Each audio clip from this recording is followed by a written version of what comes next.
And what's up, everybody? This is Greg, host of the Arc of Wrestling podcast. We are here in Raid Call. This is our new recording system, I believe, Mike. Woo! And we are here with our WWE Payback prediction show. So, guys, seeing how Mike and Stryke are here with us tonight, and it's not that packed of a show. I have no idea where Big Fish is. Probably getting mugged by some black people. We will just do our prediction show and enjoy.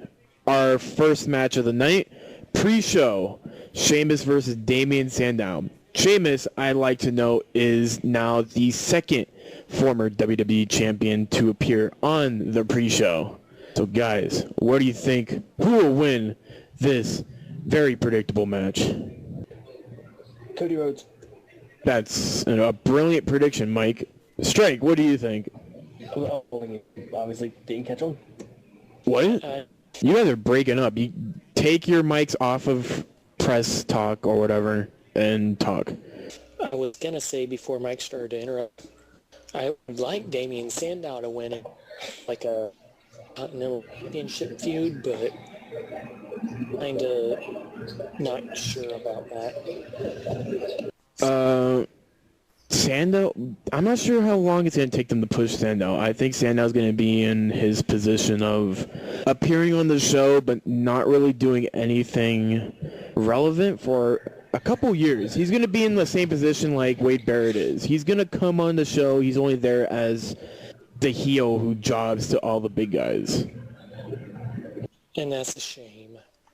But I think his push will come a lot sooner than I think people are expecting it, because Sandow, remember, is a Triple H guy.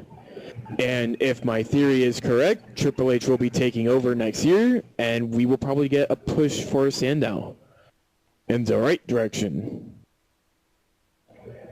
My pick is Sheamus. Yep. I'm going to have to go with Sheamus. And Jimmy's pick is also Sheamus. All right. Yeah, this Sheamus is probably going to end up winning, but I would prefer having Sandow win. Speaking of Wade Barrett... This match should be on pay-per-view, but for some reason it's not. Yeah. All right. Speaking of Wade Barrett is in a triple threat match for his Intercontinental title against Curtis Axel and The Miz. Curtis Axel was brought in on Monday as a replacement to Fandango, who got a concussion.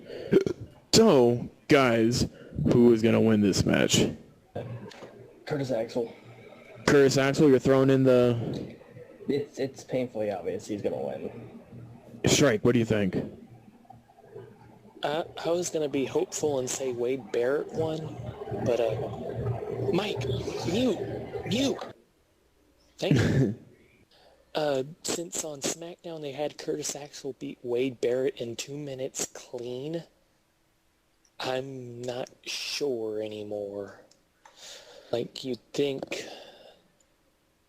I don't know. I guess they could do worse than putting the title on Curtis Axel.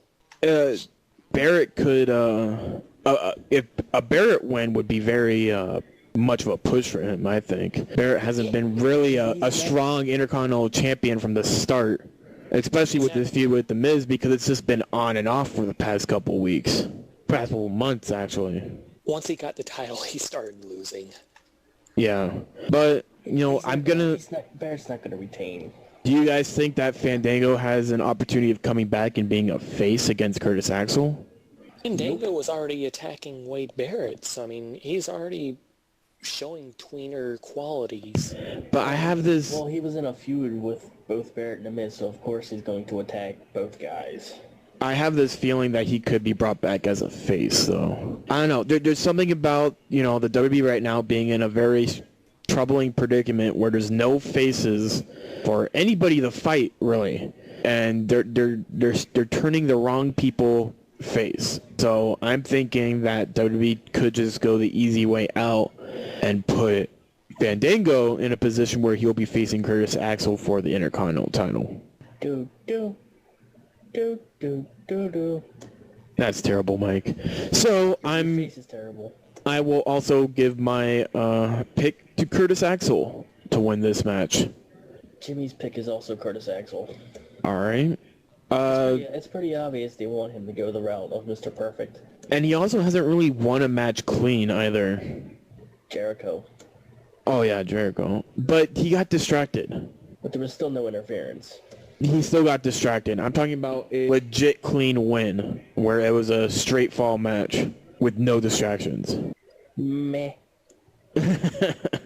Anyways, next match that I'm going to talk about, Caitlyn versus AJ. Meh. What do you mean, meh? Meh. This is the match I've been waiting for since early 2011. Meh. When these two were brought into my life. This is the match that should have happened at WrestleMania, but it didn't. Yeah. AJ has been number one contender since March. It's now June. Well, Come on now. do you think we could actually get a strong competition between these two in this match? They have the chemistry. AJ's already proven herself as an excellent wrestler, and I think Caitlyn's been getting a lot better. Oh, yeah. She's one hell of a worker in the ring. I'd say she's okay, maybe leaning towards good, but you're saying she's excellent? I think she's one of the, out of all the divas that are on the roster, hell yeah, she's one of the best. Out of the divas, yeah. Out of the divas, yes. That's what I'm saying. I'm not going to put her up against someone like The Undertaker. Why not? That would be But hilarious. as a diva, her and Natalia kind of shine over everybody when it comes to in-ring performance. Naomi, too. Naomi's pretty fucking good in the ring. And I think this match would be a great showcase of what the divas have the ability to do. And Caitlyn has been getting better. She's been doing great. I think her mic skills still need work, but that's something that can be worked on over time. Doesn't necessarily have to happen early on in her career. There's just some people who are a lot more talented. That's not necessarily her fault, too, because how much coverage do the divas actually get? Hell, AJ and Kaylen got some tremendous ring time on Raw when they're announcing Kaylen's Secret Admirer. Like, that's been working out awesome. That they were able to keep this feud going at a nice pace with not really pushing the divas down your throat, but they're showing that there's some heated battle between these girls, and that this feud could actually be a lot longer than a lot of people are expecting. Meh. I would love to see this feud go to SummerSlam. Have the title switch hands between AJ and Caitlyn a couple times. AJ is not gonna lose the belt after one title offense. Not after one title offense, but you could take this feud for a good 3 months. It's the last time a Divas feud actually went that long. Hey, I'm going to give credit to where credit's due right now, and WWE's writing's gotten a lot better. Now, that doesn't necessarily say that they can continue on with the feud for that long, especially a Divas feud, but for how strong AJ's been going, AJ's been on TV every week. They're constantly going to need her to do something. She's one of the star attractions on Raw right now. She is the top diva. So they're going to need her. They're going to need her to do something. And I don't know why. I don't know why you're being concerned about if they can make it work over a distance. I am way concerned about that. She's been number one contender for 3 months. I don't think distance is their problem. Distance in that case is the problem. I'm talking about storyline distance. There was a point where, she was number one contender for 3 months, but what in that period of 3 months was she actually pushing towards being a number one contender? It was only the past couple of weeks where they really been focusing on Caitlyn and AJ. Her number one contendership reminds me of when Crime Time won the number one contender spot for the tag team titles in 2007 and never got their title match. Yep. So now that we actually have the match, guys, who do you think is going to win this? AJ. You got it on AJ? Yep. Stryke? I've already explained how I feel about this, but I will say that I really wish they would at least do a actual wrestling match. Okay, but you haven't said who's going to win this. Like I said, I already said I don't... Just say who fucking won. Caitlyn. All right. And the Blackhawks have won a very long game. By the way, Big Fish is in Skype. And tell him to get the fuck in here so he could hurry up and tell us his shit.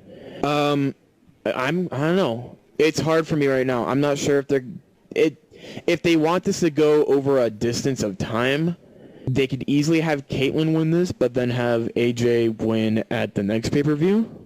But You want Caitlyn to lose at Payback and then win at Money in the Bank.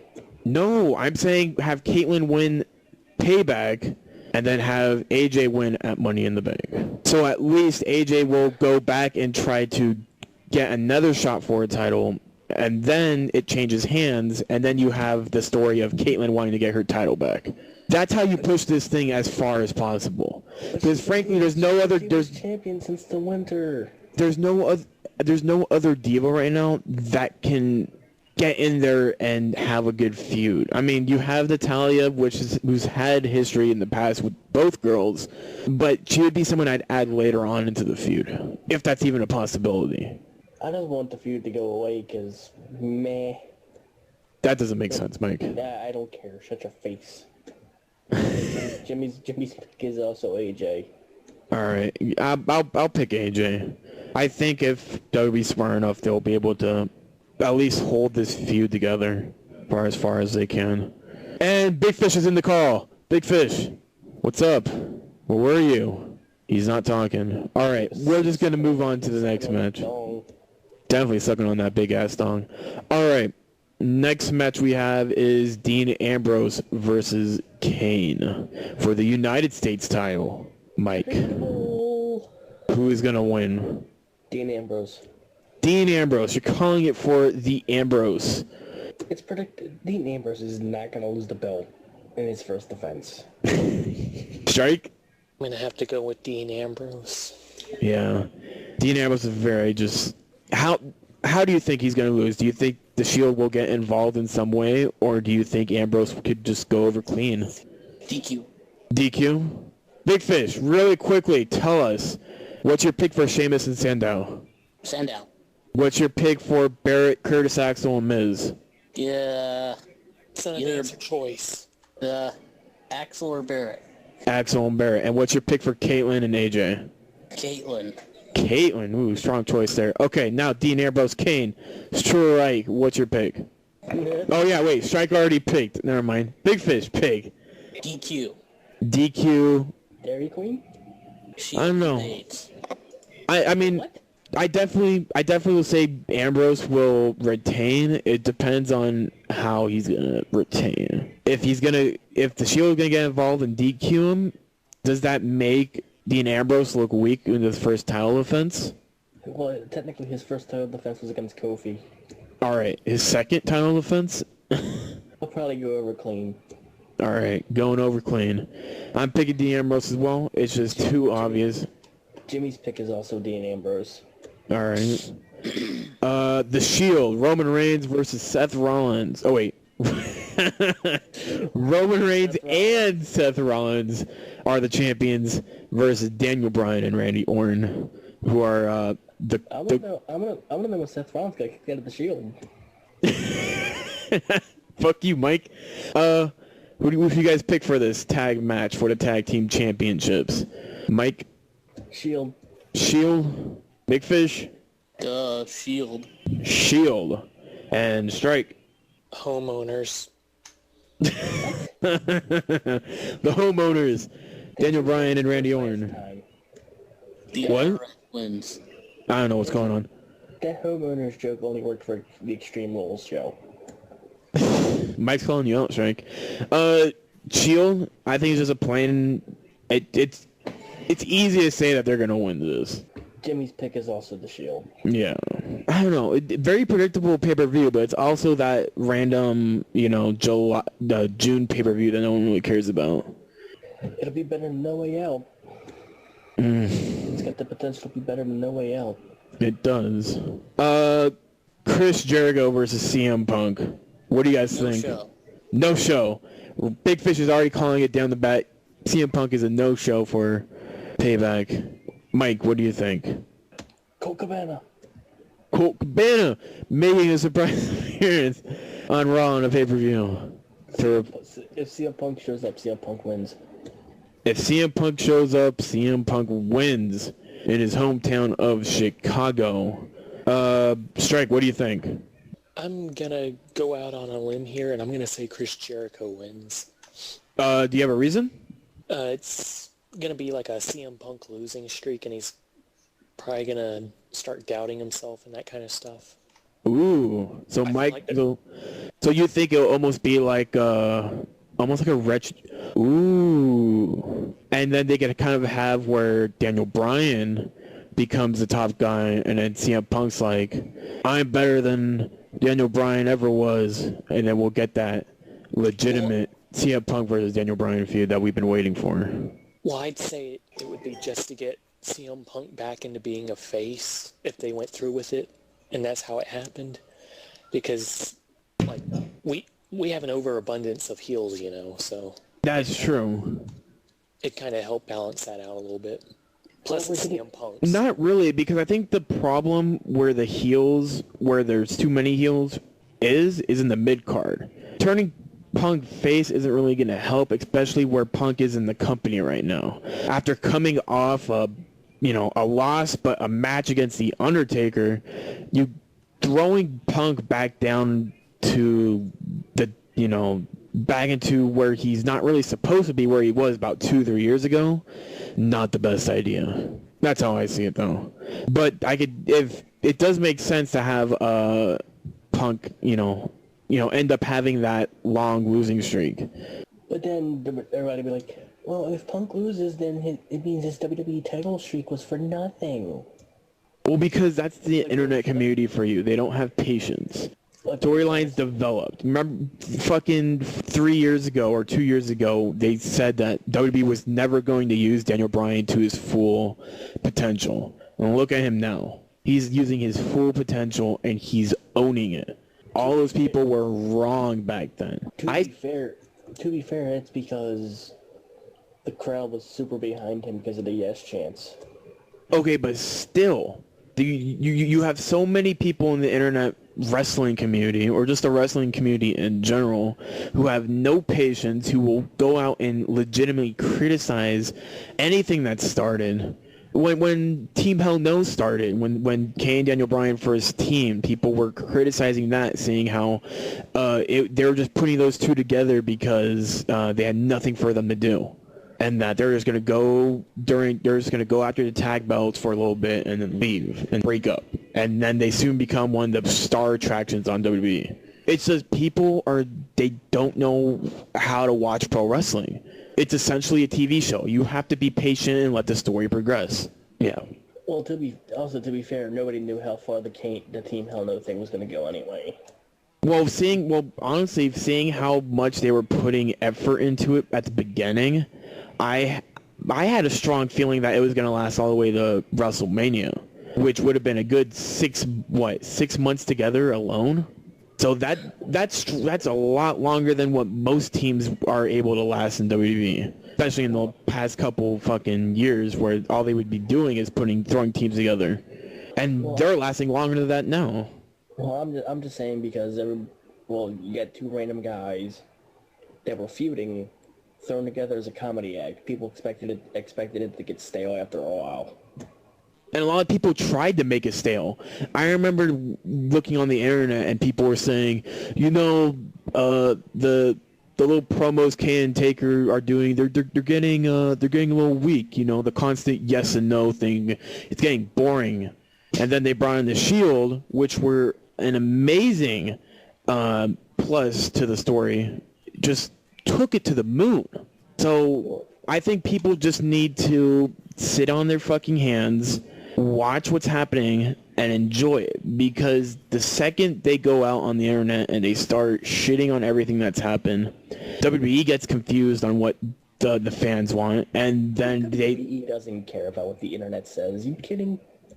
The writers may do. I'm not sure if Vince doesn't give two shits about what the fans think. But the writers definitely keep up with what's going on. I have no doubt in my mind that they keep up with what the fans want. If the writers cared what the fans wanted, then guess Ryback what? would have won the title a month ago. Ryback would have won the title at Hell in a Cell, and The Rock wouldn't even touch the belt. No. Yeah. Because again, you're forgetting how WWE's run essentially. Vince McMahon has a last say on everything creative. While creative, if they do listen to the fans, they can write an amazing show. And by the end of it, that show has been cut in half and changed nearly the entire thing because of Vince. I would say if they listened to the internet, Raw would not exist. WWE would go bankrupt. No, that's just the TNA marks. Bring back blood, please. That's the internet in general. No, that's just the TNA marks. No, I've seen some stupid shit from WWE fans and their own take on trying to create a product for WWE. A lot of them are dumb as fuck. A lot of them don't know the business side of it. They'd sit there and send John Cena on a 6-month vacation, push Tyson Kidd and all the stuff. They'd be very lopsided. You have to take into account star power. How many people are watching for this guy, and you're just taking him away for 6 months? Oh, yeah. They're essentially marks. They don't look at it from a business point of view. You have to look at it at both sides. You have to look at it as an entertainment point of view, and you have to look at it as a business side of view. And there's a lot of people who on the internet who would say that they could write a better show than creative. Frankly, they can't. They can't write a show on par of creative because you have to realize how much creative writes in a week. They write nearly 8 hours worth of TV. 8 hours worth of TV. And plus YouTube shit and all that. You know how fucking many hours it is just to write a fucking movie? A 3-hour movie? It's essentially writing 2 movies in a week. That's insane. What the WWE is able to pull out of their ass. So when people go out and they shit on creative, I'm just going to give a big fuck you to whoever thinks that creative is the biggest problem with the WWE right now. It is Vince McMahon, and I've rooted that problem down to interviews due to people just talking about Vince McMahon in general and how he writes the shows. Vince will listen to a feud idea and he'll play it out in his head for 2 to 3 seconds, and then he'll come back and completely change the feud. That's Vince. He'll take a feud that creative probably spent weeks writing, and then he'll change it in a second. Because he's a moron. Exactly. Well, he's not a moron. He's a very smart guy. He's just lost his touch of what people enjoyed. That's what I mean. Triple H and Stephanie have invested in indie wrestling. I'm not sure if you've noticed this, Mike, but there's been a lot of fucking indie wrestlers who's been hired by the WWE in recent years. I don't know why What's indie wrestling? I don't know if you're telling me if I haven't noticed it. Of course you know I've noticed it. Okay. I think he was being funny. For years, he is too. Vince has avoided and has pretty much said that he doesn't want to do anything with the indie market. He doesn't give 2 shits about any guys from the indies. Now he gives Triple H the ability to hire whoever the fuck he wants and pretty much take control of developmental. What does Triple H do? He goes out and hires Antonio Cesaro, Cassius Ohno, Pac, or Adrian Neville. He hires tremendous talent from around the world, people that Vince McMahon would have probably never looked at if this was 4 years ago. And Triple H is pretty much building his WWE in developmental right now. They're getting ready for this. They're getting ready for something big to change. And this is what I've been predicting. Well, speaking of change, we're way off topic. All right.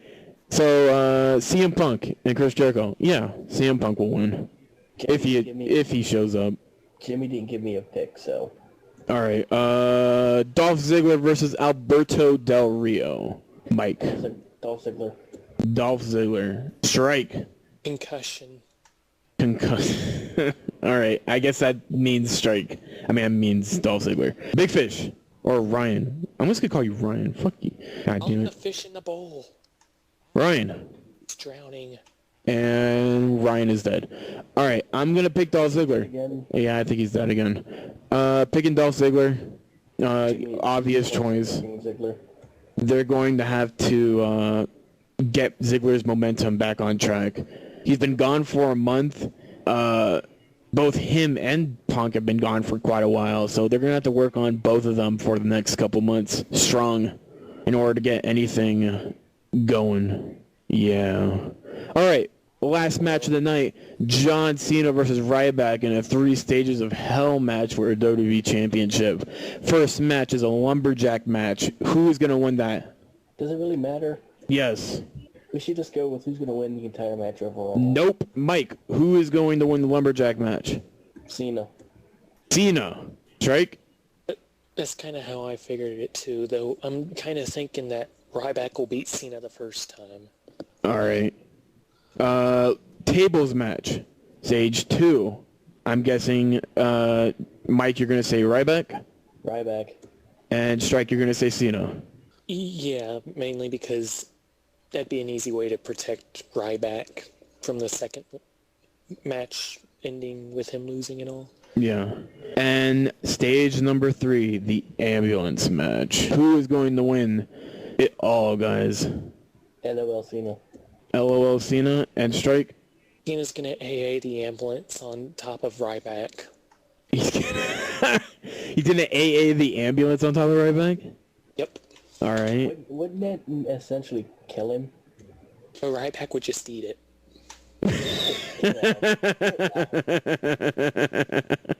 He's no longer hungry. Not Oh, after man. an ambulance. I think stage 1, the lumberjack match, I think it's going to go to Ryback. No, actually, lumberjack match goes to Cena. Tables match, Ryback. Ambulance. That's what I originally thought. Like, Yeah. some sort of interference would help Cena win, and Ryback completely mauls Cena. Because the way I see it, I think Ryback is going to put Cena through a table, and then we're going to get that long period of time where Ryback's going to drag Cena all the way over to the ambulance, and then Cena's going to hit that final, godly AA, and he's going to put him in the ambulance. Necessarily how it's going to end. I'll say that one way or another, Cena's going through a table. Oh, yeah, definitely. Cena's going to go through a table by the end of this night. Yeah, there's no way Cena's going to get pinned cleanly in this match. Yeah. You can't pin Cena cleanly at all, so what difference does it make? Didn't someone say the last time Cena lost a match cleanly was back in, 2009 against Triple H? I Depends. I remember reading something like that. Depends on how you want to view the Money in the Bank 2011 match.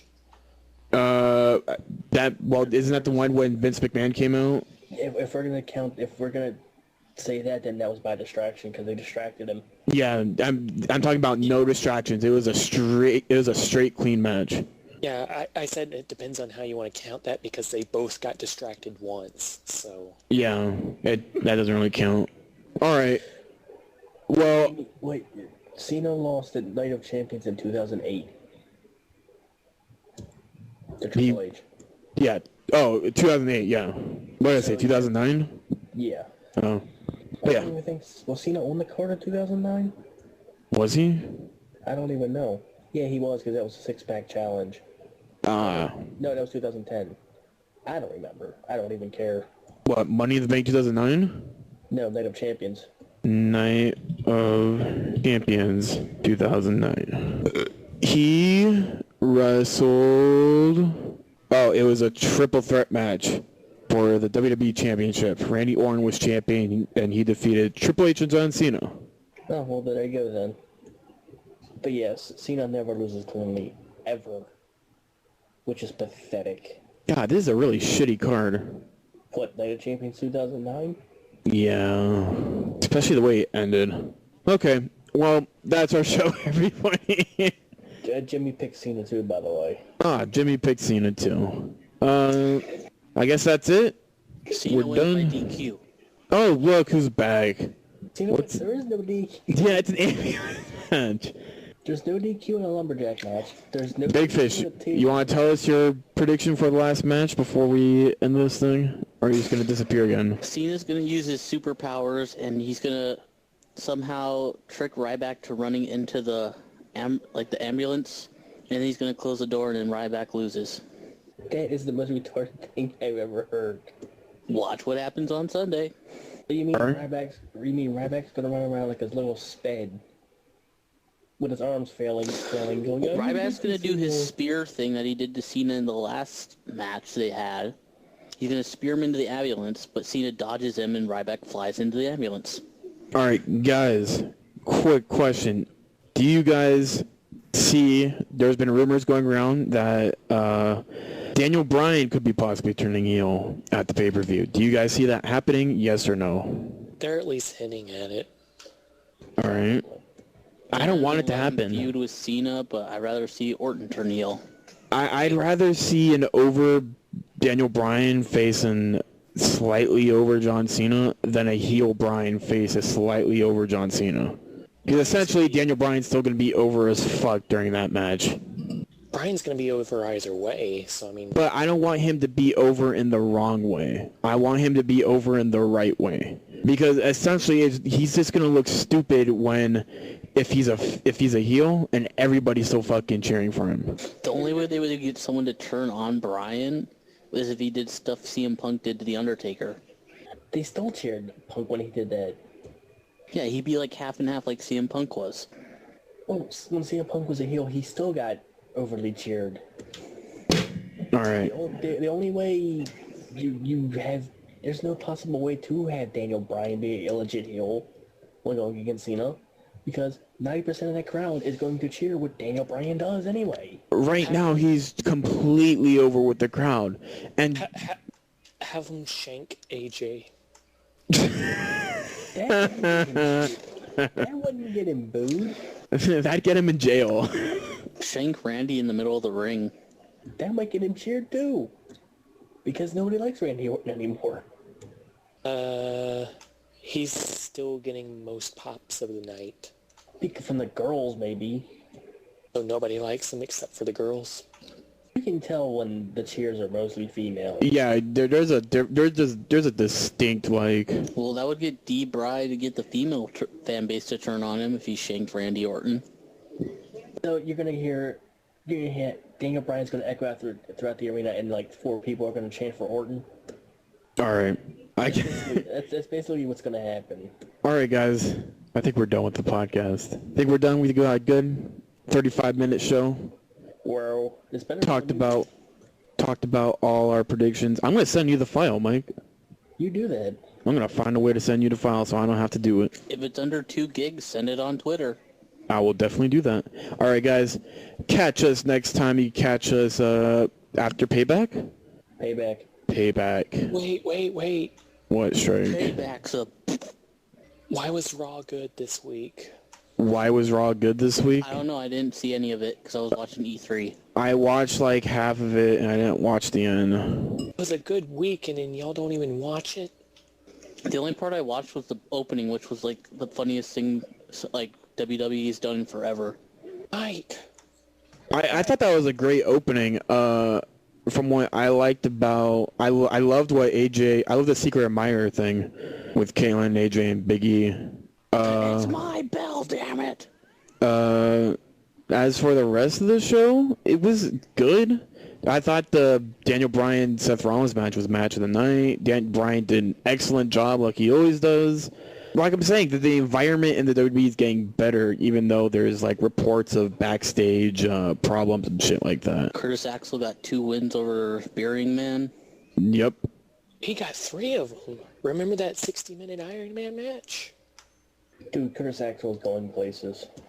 He is 4-0 against Triple H. He beat him 3 times in the same He's night. essentially buried Triple H. Isn't he 2-0 against Cena too? I don't know. How do you beat somebody 3 times in a row in 10 minutes when one of them is a 60-minute Iron Man match? That's the stuff of legends. He should be a World Heavyweight Champion by now.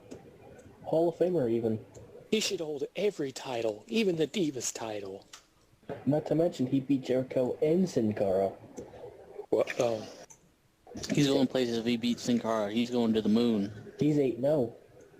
Start the counter. All right, guys. After that, Curtis Axel wins the WWE Championship. Book it.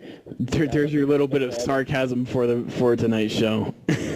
Sarcasm. We're being 100% serious. I'm telling facts right there. And That's 100% serious. all right, Mike, you ready? Want to end this show for us, Mike?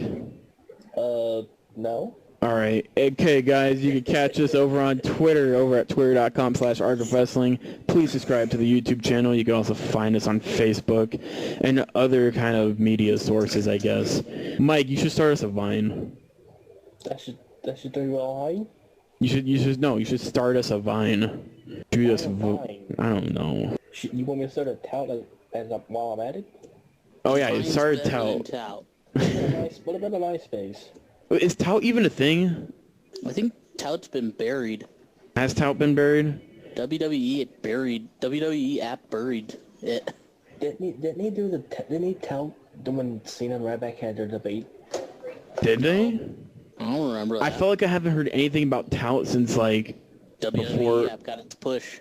like till WrestleMania. Like after WrestleMania, I haven't heard shit about it. Because I remember they were like, oh, you can tout your questions to Cena and Ryback, and they have 3 minutes to think about what to answer, and then they'll answer them. And then Jerry Lawler gotta toot it out. And then Jerry Lawler will take more questions via tout. What happened to that? I don't know. That's probably Cena Rock. No, that was Cena Ryback. So, can someone explain to me why Wikipedia, how ECW was alive for a good, 9 years or so? Not less than that. Yeah, about 7, 8 years. 93 to 2001. Yeah. Paul Heyman, and there's only about a good, 5 paragraphs. Hold on. Big Fish, stop doing your dishes during the show.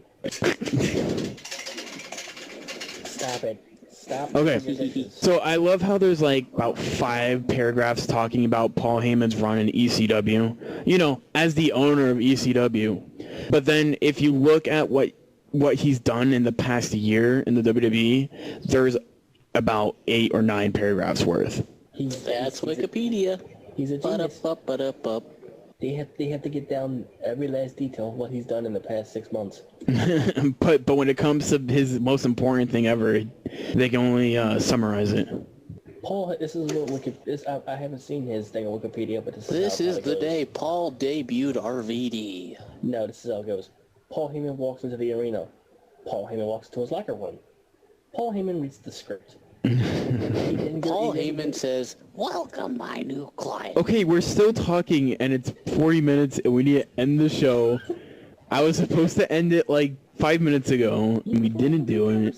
You put up a new conversation. What do you expect us to do? Tell you to shut up? All right, see you guys. Bye. Bye.